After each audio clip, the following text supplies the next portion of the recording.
Sais-tu que le trouble du comportement alimentaire dont tu souffres est en réalité le symptôme, pas le problème?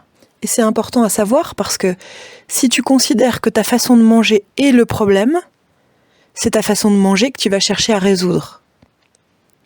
Si tu t'affames, si tu te gaves et tu t'affames, si tu te gaves et tu cherches d'une autre manière à éliminer ce que tu as mangé, et que tu cherches à mettre du contrôle sur ton alimentation, c'est le symptôme que tu cherches à contrôler. Comme n'importe quel symptôme, quand tu le contrôles, le symptôme va peut-être fluctuer, mais le problème reste. Et c'est ce que tu as observé.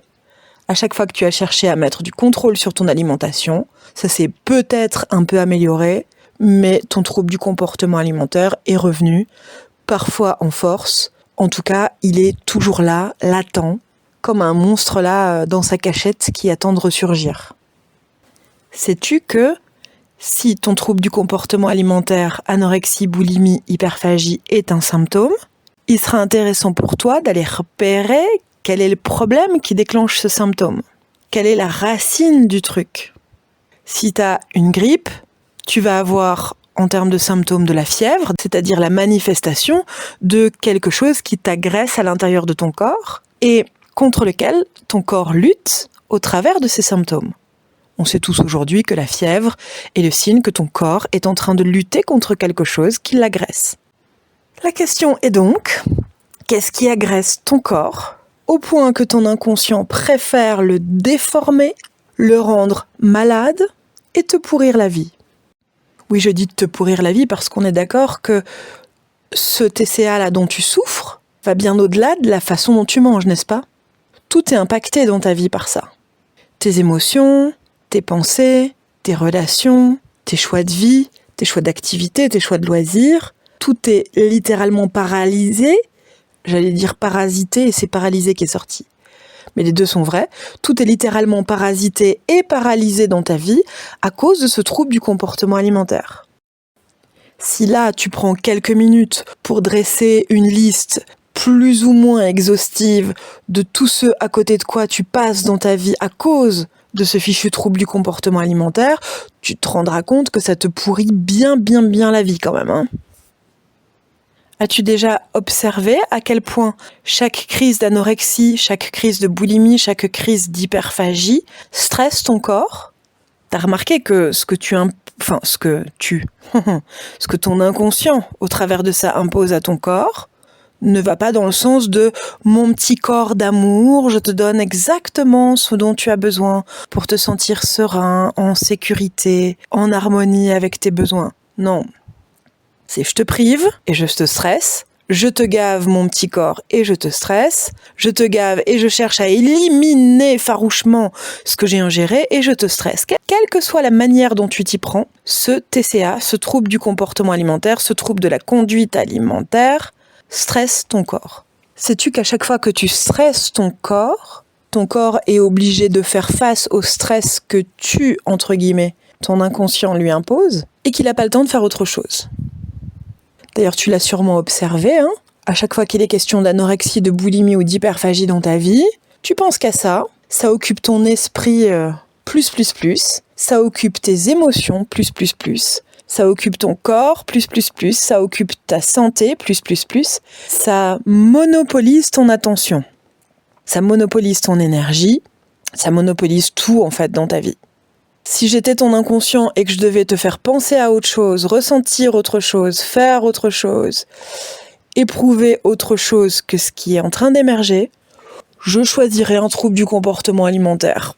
Ouais, ça t'occuperait bien tout ça, l'esprit, le corps, les émotions, les ressentis, ta vie, au point qu'aucun autre fichier ne pourrait être traité. Je poursuis avec cette idée. À quel point est-ce que tu sais déjà que si ton inconscient te fait à ce point focuser sur ce trouble du comportement alimentaire, que si ton inconscient oriente toute ton attention en direction de ce trouble alimentaire, oriente toute ton attention en direction de ton poids, de ton apparence, de ce que tu manges, de ce que tu manges pas, de s'il faut éliminer, pas éliminer, d'à quel point t'as honte ou pas, avant, pendant, après, occupe tes pensées en direction de qu'est-ce que je dois manger, oui mais est-ce que c'est normal, pas normal, bon allez d'accord, je m'autorise ça mais je vais compenser et autres. C'est probablement qu'autre chose serait censé attirer ton attention s'il n'y avait pas ça. À quoi serais-tu en train de penser si cette anorexie, cette boulimie, cette hyperphagie n'existait pas dans ta vie ? Que serais-tu en train d'éprouver en termes d'émotions, là, à cet instant, si ce TCA n'existait pas dans ta vie ? Que serais-tu en train de ressentir dans ton corps si ce TCA n'existait pas dans ta vie ? Que serais-tu en train de penser, de te dire, de te rappeler si ton inconscient ne détournait pas ton attention par ce biais ? Allez, je continue. Sais-tu que ce trouble du comportement alimentaire apparaît dans une vie quand un événement grand, moyen ou tout rikiki menace ta conscience de se souvenir de quelque chose qui a été enfoui ?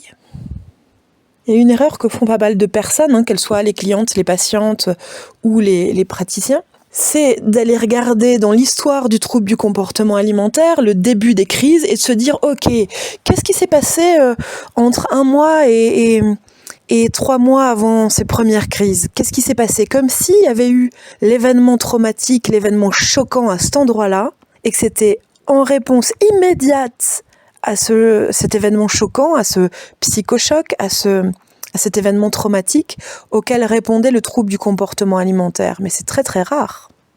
Quand bien même 15 jours avant votre première crise de boulimie, vous vous seriez fait agresser, je vous le dis, il y a peu de chances que ce soit cette agression qui soit l'origine traumatique de ce TCA.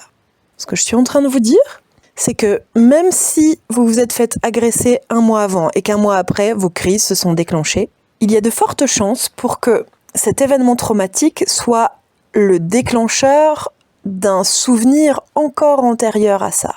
Ce que je suis en train de te dire, c'est qu'il y a probablement dans ta vie un premier événement tellement choquant qu'il a été oublié, que tu as vécu ta vie comme si de rien n'était pendant ce temps, qu'il y aurait eu un deuxième événement qui rappelle d'un peu trop près le premier et qui menace ton esprit de voir remonter ce premier souvenir à la surface, qui menace ta vie de voir remonter ce premier souvenir à la surface. Ce que je suis en train de te dire, c'est que même si tu as l'illusion qu'un événement aurait déclenché ton trouble du comportement alimentaire quelques semaines après cet événement, il y a de fortes chances pour que ce soit un événement qui menace ta vie de voir réémerger un souvenir largement antérieur à celui-là.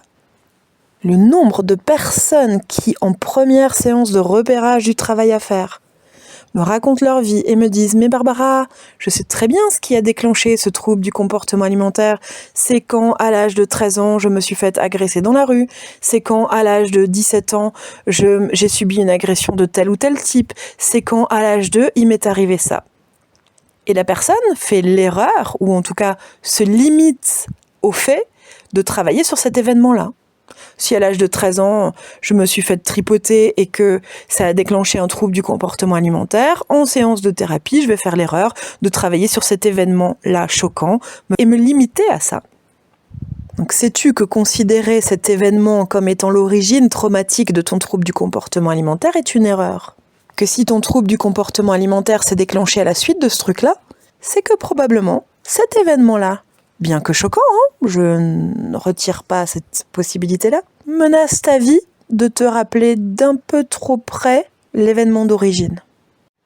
À ce stade, tu sais que ton trouble du comportement alimentaire est un symptôme, tu sais qu'a priori, si tu l'as encore ce symptôme, c'est que tu as une origine traumatique, et tu commences à comprendre aussi que l'origine traumatique que tu avais en tête n'est probablement pas la vraie origine traumatique de ton TCA. Si c'était la vraie, il n'y aurait plus de secret. Et s'il n'y a plus de secret, il n'y a plus besoin d'un trouble du comportement alimentaire. Ta façon de t'alimenter qui stresse ton corps maintient le secret, maintient en amnésie, maintient le souvenir d'origine en sourdine, on pourrait dire comme enfermé dans une boîte, qui menace de laisser ce souvenir rejaillir à tout moment. Et ça, ton inconscient veut pas. Ce dont tu crois te souvenir n'est qu'une toute petite partie de ce qui s'est en fait passé. En disant ça, je pense à une dame que j'avais accompagnée il y a quelques années, qui va très très bien aujourd'hui, qui est très épanouie, qui travaillait depuis des années sur une agression sexuelle qu'elle avait subie à l'âge de 16 ans de mémoire. Et elle bossait sur ce truc, en long, en large, en travers. Et pourtant, son trouble du comportement alimentaire ne disparaissait pas. Il s'atténuait un peu par période, et puis paf, il réapparaissait. Et au moment où elle s'est présentée à la première séance donc de repérage du travail à faire avec moi, ça faisait déjà des années, je crois plus de 17 ans, qu'elle était en thérapie pour se libérer d'un TCA. Jamais personne n'avait évoqué avec elle l'hypothèse d'un trauma masqué. Jamais personne n'avait pensé à lui dire « Écoutez, est-ce que peut-être vous auriez envisagé l'hypothèse d'un choc initial tellement violent que vous l'auriez oublié ?»